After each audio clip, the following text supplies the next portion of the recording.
কলকাতা জয়ের সময় তুমি আমার সঙ্গেই ছিলে। কলকাতা জয়ের ইতিহাস তোমার জানা আছে। তুমি জানো সেই নগরীর নাম পাল্টে আমি আলীনগর রাখি। জানি ইওর এক্সেলেন্সি। আলীনগরে তোমাদের কোম্পানির সঙ্গে যে চুক্তি হয়েছিল তার সমস্ত শর্তও তোমার জানা আছে।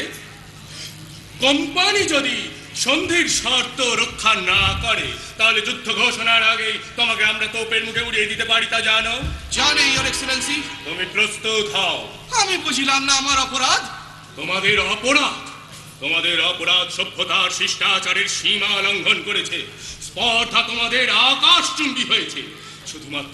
শুধুমাত্র শান্তি ভঙ্গের আশঙ্কায় এতদিন আমি চুপ করে রয়েছি, ভদ্রতা করেছি, কিন্তু ভদ্রতার অযোগ্য তোমরা। আপনার অভিযোগ আমরা বুঝলাম না। বুঝিয়ে আমি দিচ্ছি। গোলাম হোসেন, জাহাপনা। অ্যাডমিরাল ওয়াটসনের পত্র। জানো এই পত্রে কি লেখা আছে?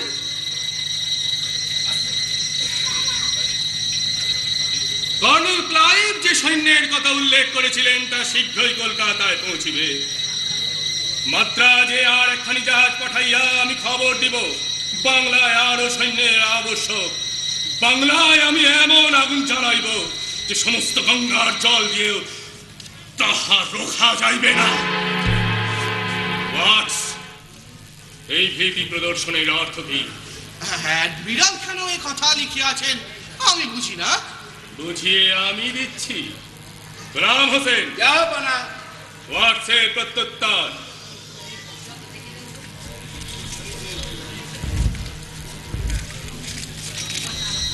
নবাবের উপর ভরসা করা অসম্ভব। চন্দননগর আক্রমণই বুদ্ধিমানের কাজ। তোমাদের ঔদ্ধত্যে, তোমাদের অভদ্রতা আরো পরিচয় চাও, জেনে রাখো তাও আমি দিতে পারি। আমার সভাসদরা, আমার স্বদেশীয়রা দিন রাত প্রচার করে চলেছেন নবাব নির্বোধ, নবাব অত্যাচারী, নবাব বিনাশ সর্বস্ব। কিন্তু তোমাদের সকলের সব শয়তানি সন্ধান যে আমি রাখি তার সামান্য নমুনা আজ আমি দিয়ে রাখলাম। তুমি ওয়াটস, তুমি আমারই দরবারে স্থান পেয়ে আমার সভাসদদের আমার বিরুদ্ধে উত্তেজিত করো। কলকাতার কুঠিয়ালদের আদেশ দাও আমারই আদেশ লঙ্ঘন করতে। জানো এর শাস্তি কি? Punish me, Your Excellency, if you will. I can only say I have done my duty. এই মুহূর্তে তুমি আমার দরবার ত্যাগ করো। ভবিষ্যতে তোমাদের কোম্পানি যদি সদ্ব্যবহার দিয়ে আমাকে খুশি করতে পারে তাহলে কোম্পানির প্রতিনিধি হিসেবে আমি কোন সচ্চরিত্র ইংরেজকে আমার দরবারে স্থান দেব, তোমাকে নয়। আর তাও এখন নয়। যাও। Farewell, Your Excellency. Farewell. জাহাপনা। আপনি কি বলবার জন্য ব্যাকুল হয়ে উঠেছেন রাজা? আমি বলছিলাম ওয়াট সাহেবকে এভাবে বিতাড়িত না করলেই বোধহয় ভালো হতো। ওয়াটস, ক্লাইভ, ওয়াটসন কোম্পানির কথা থাক। ইংরেজ, ফরাসি, পর্তুগিজ প্রসঙ্গ পরিহার করুন। নিজেদের কথা ভাবুন রাজা, নিজেদের কথা বলুন। ভাবা যখন উচিত ছিল তখন যে কিছু ভাবেননি জাহাপনা। সেই অভিযোগ কি আমি বারবার স্বীকার করিনি? আপনাদের সকলের সকল অভিযোগ আমি মাথা পেতে নিয়েছি, কখনো কোনো কটূক্তির প্রতিবাদ করিনি। আপনাদের স্পর্ধা নিয়েও কখনো প্রশ্ন তুলিনি। আপনারা সারা দেশে আমার দুর্নাম রটিয়েছেন, কর্মচারীদের মন দিয়েছেন বিষিয়ে, আত্মীয় স্বজনদের মনে আমার বিরুদ্ধে অশ্রদ্ধা এনে দিয়েছেন। আর কত কত হেয় করতে চান আমাকে আপনারা। আপনাকে হেয় প্রতিপন্ন করে আমাদের লাভ? স্বার্থ সিদ্ধির সন্ধানে যদি আমরা নিযুক্ত থাকতাম তাহলে বলুন, তাহলে বাংলার ওই সিংহাসনে এতদিকে অন্য নবাব বসতেন। এত বড় কথা আমার মুখের ওপর বলতে আপনার সাহস হয়? আপনার উপদ্রবী আমাদের মনেই সাহস এনে দিয়েছে। আমার উপদ্রব নয় শেঠজি, আমার সহিষ্ণুতায় আপনাদের এই স্পর্ধা জুগিয়েছে। জাহাপনা, মানি লোকের অপমান করে কিন্তু আমি আপনাদের সকলেরই অপমান করছেন। আর আপনারাই কি আমাকে কম অপমান করেছেন? আমরা আপনার বিরুদ্ধে কোনো কলঙ্ক রটাইনি। সত্যাশ্রয়ী রাজা, বলুন বলুন এই 1 বছরে কি কি অনাচার আমি করেছি। বলুন বলুন কটা রাত আপনারা আমাকে বিশ্রামের সুযোগ দিয়েছেন। বলুন কটা দিন আমি নিশ্চিন্তে কাটিয়েছি। বলুন বলুন। নবাবের দৈনন্দিন কর্মপদ্ধতি আমাদের জানবার কথা নয়। অথচ কবে কোথায় কখন কি কি অনাচার আমি করেছি তা আপনারা নির্ভুল বলে দিতে পারেন। পারি এই কারণেই যে পাপ কোনোদিন চাপা থাকে না। পাপ যে চাপা থাকে না হোসেন কুলিদা প্রাণ দিয়ে বুঝিয়ে দিয়ে গেছে। নিজের জীবন দিয়ে কি আবার তা বুঝতে চান? শেঠজি জাফর আলী খান, দেখুন আপনাদের বন্ধুর দিকে একবার চেয়ে দেখুন। এই তরবারি স্পর্শ করে আমি শপথ করছি জাহাপনা, আপনি যদি মানি লোকের এভাবে অপমান করেন তাহলে আপনার সপক্ষে কখনো অস্ত্র ধারণ করব না। আজ পর্যন্ত কদিন তা ধারণ করেছেন সিপাহসালার? পূর্ণিয়ার যুদ্ধে অপদার্থ শওকাতকে হত্যা করে বুঝি তোমার এই স্পর্ধা হয়েছে মোহনলাল? কোন যুদ্ধে কৃতিত্ব না দেখিও আমি জিজ্ঞাসা করছি, কলকাতা জয় থেকে শুরু করে পূর্ণিয়া বিজয় পর্যন্ত কবে কবে সিপাহসালা নবাবকে সাহায্য করেছেন? জাহাপনা, নিচের এই স্পর্ধা নিচ পদস্থ কর্মচারীদের উচ্চ পদস্থ কর্মচারীদের কাজের সমালোচনা করা উচিত নয়। এ কথা যেমন আপনাদের সকলের মনে থাকে, তেমন এ কথাও কি মনে রাখা উচিত নয় যে নবাবের কাজের সমালোচনাও সবসময় শোভন নয়? এ রাজ্যের প্রধান প্রধান সেনাপতি আমি ওমরাহ রাইস রাজা মনে করেছেন নবাব একেবারে অসহায়, সিংহাসন রক্ষা তো নয়, আত্মরক্ষার শক্তিও তার নেই। আমরা নবাবের নিমক বৃথাই খাই না, এ কথা তাদের মনে রাখা উচিত। এইসব অর্বাচীনকে দিয়েই যখন নবাবের কাজ চলবে, তখন চলুন রাজা রাজবল্লভ, চলুন রায়দুর্লভ, চলুন জগৎ শেঠ, আমরা এই দরবার কক্ষ ত্যাগ করি। নবাব থাকুন তার পরম বিচক্ষণ শক্তিমান সেনাপতি আর মন্ত্রীদের সঙ্গে নিয়ে।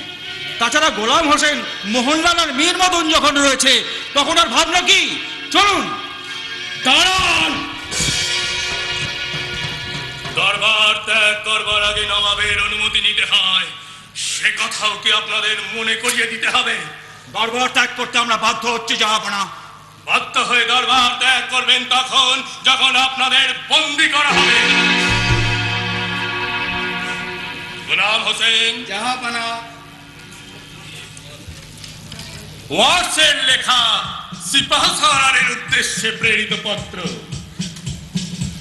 আমার কাছে ওয়াটস পত্র লিখেছিলেন? হ্যাঁ, নবাবের সিপাহসালার খোঁজবিদ্রুর মারফত ওয়াটস এই পত্র আপনার উদ্দেশ্যেই পাঠিয়েছিলেন। পত্রখানি দেখতে চান? নবাবের অনুগ্রহ। সভা সত্ত্বের শুনিয়ে দেব। আমি তো পত্রের বিষয়ে অবগত নই জাহাপনা। সবাইকে শুনিয়ে আমি আপনাকে লজ্জা দেব না, কারণ আপনি আমার সিপাহসালার। আর পত্রখানি আপনাকে দেখতেও দেব না, কারণ তাহলে যে উদ্দেশ্যে এই পত্র প্রেরিত হয়েছে তাই সিদ্ধ হবে। নবাব তাহলে এখন কি করবেন স্থির করেছেন? রাজদ্রোহে লিপ্ত প্রজার বিরুদ্ধে কি ব্যবস্থা গ্রহণ করা উচিত মনে করেন? রাজা রাজবল্লভ কি বলেন? আবারও কি কোনো গোপন লিপি আপনার হস্তগত হয়েছে? রাজা রাজবল্লভকে আমরা চিনি, তিনি কখনো কাঁচা কাজ করেন না। জাফর আলী খান, নবাবকে প্রকাশ্য দরবারে আমার বিচার করতে চান? জাফর আলী খান, আজ বিচারের দিন নয়, আজ সৌহার্দ্য স্থাপনের দিন। অপরাধ আপনিও করেছেন, আমিও করেছি। খোদা তাআলার কাছে কে বেশি অপরাধী তা তিনি বিচার করবেন। আমার শুধু এই অনুরোধ, বাংলার এই দুর্দিনে আপনারা আমাকে ত্যাগ করবেন না। এই দুর্দিনের জন্য কে দায়ী জনাব? এখনো বিচার রাজা? বিচার নয়, আমি বলছিলাম এখনো সময় আছে। ইস্ট ইন্ডিয়া কোম্পানির সাথে আপোষ সম্ভব। ইস্ট ইন্ডিয়া কোম্পানির সঙ্গে আপোষ? রাজা, এতদিন ওয়াটসের সঙ্গে ঘনিষ্ঠভাবে মিশেও কি আপনারা তাদের মনোভাব বুঝতে পারেননি? চন্দননগর আক্রমণ, কাশিম বাজার অভিমুখে অভিযান, কলকাতায় দুর্গ নির্মাণ, এই সবই কি শান্তি স্থাপনের প্রয়াস? নবাব যদি কলকাতা আক্রমণ না করতেন তাহলে আজকে এসব কিছুই হতো না। কলকাতার দুর্গকে তারা যদি দুর্ভেদ্য না করে তুলতে চাইতো তাহলে আমাকেও বাংলাদেশ অরাজক ছিল না? কোম্পানির দুর্গ প্রতিষ্ঠার কি প্রয়োজন ছিল বলতে পারেন? আপনি আমাদের কি করতে বলেন?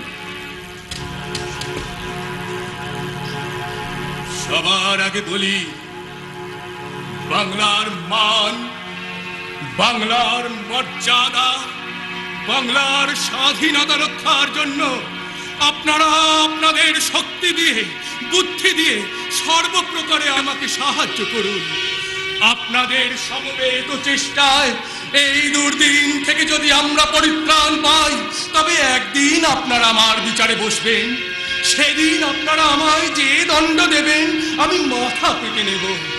আমাকে অযোগ্য মনে করে আর কাউকে যদি সিংহাসনে বসাতে চান, আমি হৃষ্ট চিত্তে সিংহাসন ছেড়ে দেব। জাফর আলী খান, জনাব, আপনি শুধু আমার সিপাহসালার নন, আপনি আমার আত্মীয়। বিপদে আপনজন জেনে বুকে ভরসা নিয়ে যার পাশে দাঁড়ানো যায় সেই তো আত্মীয়। লোভে পড়ে অথবা মোহের বশে মানুষ অনেক সময় অনেক অন্যায় কাজে প্রবৃত্ত হয়, কিন্তু কর্তব্যের আহ্বানে লোভ মোহ জয় করে যে মেরুদণ্ড সোজা রেখে দাঁড়াতে পারে সেই তো পুরুষ। সে পৌরুষ আপনার আছে, আমি জানি। রাজা রাজবল্লভ, ভাগ্যবান জগৎ শেঠ, শক্তিমান রায় দুর্লভ। বাংলা শুধু হিন্দুর নয়, বাংলা শুধু মুসলমানের নয়। মিলিত হিন্দু মুসলমানের মাতৃভূমি গুলবাগ এই বাংলা। অপরাধ আমি যা করেছি মিলিত হিন্দু মুসলমানের কাছেই করেছি। আঘাত যা পেয়েছি তাও মিলিত হিন্দু মুসলমানের কাছ থেকেই পেয়েছি। পক্ষপাতিত্বের অভিযোগে আমরা কেউ অভিযুক্ত নই। তাই আমি মুসলমান বলে আমার প্রতি আপনারা বিরূপ হবেন না।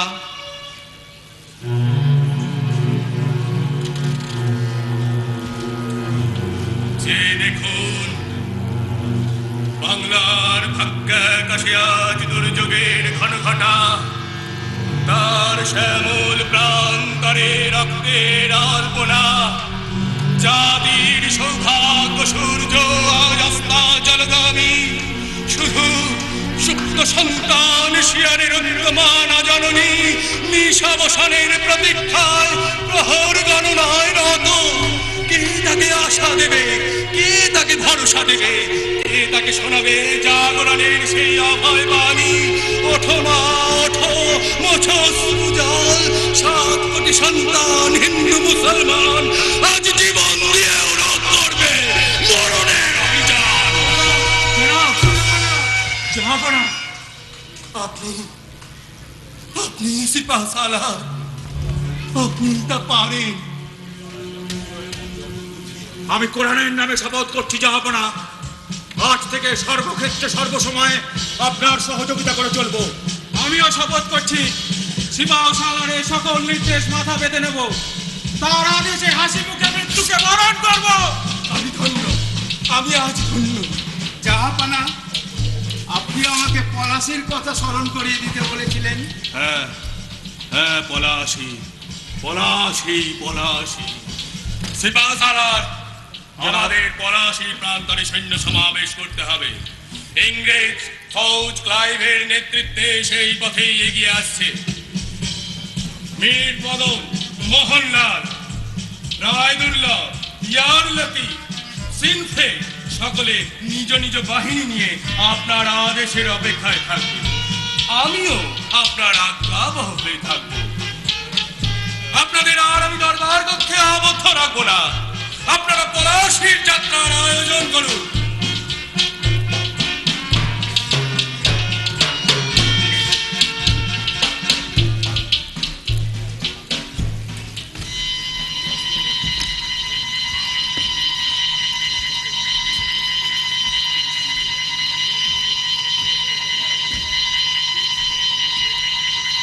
গোলাম হোসেন, জাহাপানা। সিংহাসন কি টলছে? না জাহাপানা। ভালো করে দেখো তো। ওদিকে কি দেখছিস মূর্খ? বিবেকের দিকে চেয়ে দেখ। ঠিকই, আপনি কোনো প্রয়োজন আছে স্মরণ করলেই তো পারতেন। নবাবের সময়ের বড়ই অভাব না? বিপদ এমন ঘনিয়ে আসছে যে একেবারে দিশাহারা হয়ে পড়েছি। বিপদ? এখনো বিপদের ভয়? ঘসেটি তোমার বন্দিনী, শওকতজং রণক্ষেত্রে নিহত, প্রতিদ্বন্দ্বী আর কোথাও নেই, এখনো বিপদের ভয়? কোম্পানির ফৌজ কাশিম বাজার অভিমুখে অভিযান করেছে। করেছে?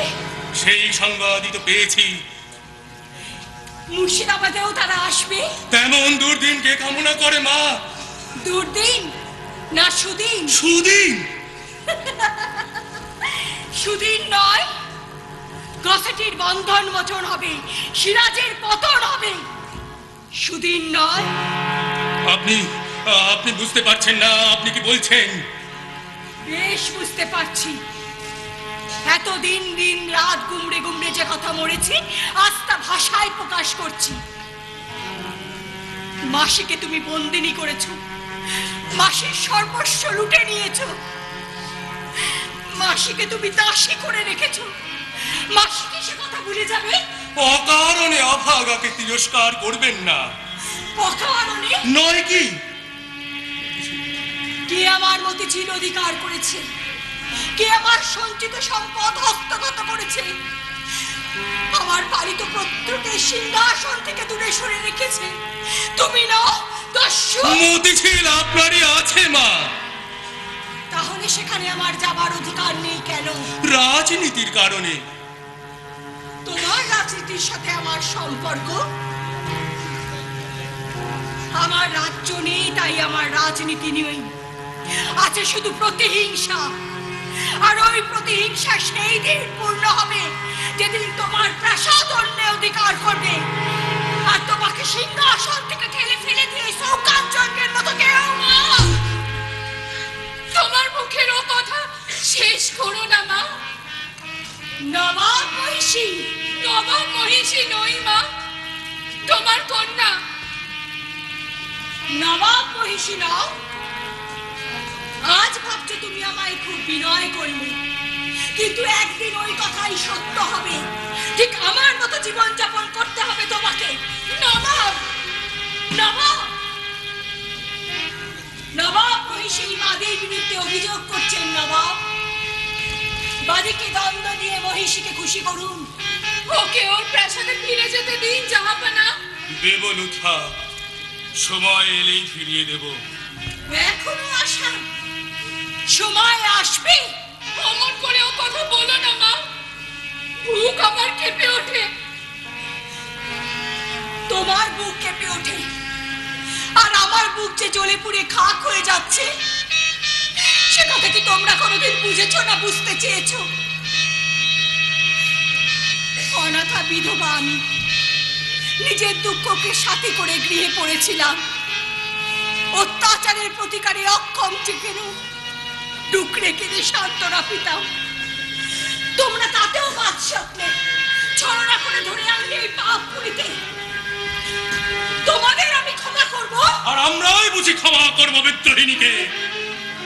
মায়ের বোনকে মায়ের মতোই সম্মান দিয়ে মায়ের পাশেই স্থান দিতে চেয়েছিলাম। তোমার তা ভালো লাগছে না। এখন ভয় হচ্ছে শেষটায় না তোমাকে বন্দিনীর মতো কারাগারে স্থান দিতে হয়। নবাব, জাহাপনা। ঘরে বাইরে প্রতিনিয়ত এই বাক্য যন্ত্রণা আমি আর সহ্য করতে পারছি না লুথা। এমন কোনো অপরাধ আমি করিনি যার জন্য প্রতিনিয়ত সকলের কাছে আমাকে করজোড়ে মিনতি করতে হয়। অপরকে বঞ্চিত করে যে সিংহাসন লাভ করেছো, সেই সিংহাসন তোমাকে শান্তি দেবে ভেবেছো? আমি জানি কেমন করে ওদের কণ্ঠরোধ করা যায়। আমি জানি কেমন করে স্পর্ধায় উন্নত ওদের শির আমার পায়ের নিচে নিয়ে দেওয়া যায়। শুধু আমার মুখের একটি কথা, চোখের একটি ইঙ্গিত সাপেক্ষ। কিন্তু আমি তাও পারি না।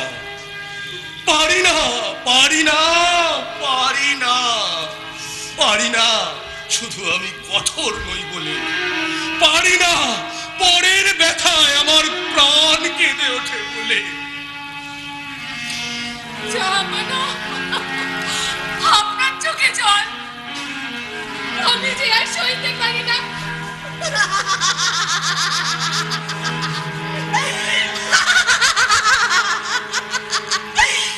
এই তো কাঁদছো, এই তো বাতাসে করে মরছো।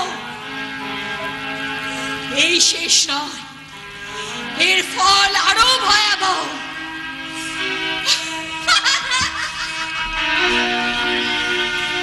বলতে পারো লুৎফা, বলতে পারো ওই খসিটি বেগম মানবী না দানবী? জাহাপনা, ওকে ওর প্রাসাদে ফিরে যেতে দিন জাহাপনা। ওর সঙ্গে থাকতে আমার ভয় হয়। মনে হয় ওর নিঃশ্বাসে বিষ, ওর দৃষ্টিতে আগুন, ওর অঙ্গ সঞ্চালনে ভূমিকম্প। 15 মাস, মাত্র 15টি মাসের নবাবী লুৎফা, তার মধ্যে মানুষের নির্মমতার এমন পরিচয় আমি পেয়েছি যে কোনো মানুষকে আমি আর শ্রদ্ধা করতে পারি না, ভালোবাসতেও পারি না। জাহাপনা, চলুন একটু বিশ্রাম করে নেবেন। বিশ্রাম? বিশ্রামের অবসর হবে পলাশির পর। পলাশি? তুমি শোনোনি পলাশির মাঠে আবার যুদ্ধের সম্ভাবনা? আবার যুদ্ধ? হ্যাঁ লুৎফা, আবার যুদ্ধ। 15 মাসের নবাবী, তার মধ্যে পুরো একটি বছর আমাকে যুদ্ধে ষড়যন্ত্র ভেদে গুপ্তচর পরিচালনায় অতিবাহিত করতে হয়েছে। এবার হয়তো শেষ যুদ্ধ। শেষ যুদ্ধ? শেষ যুদ্ধ।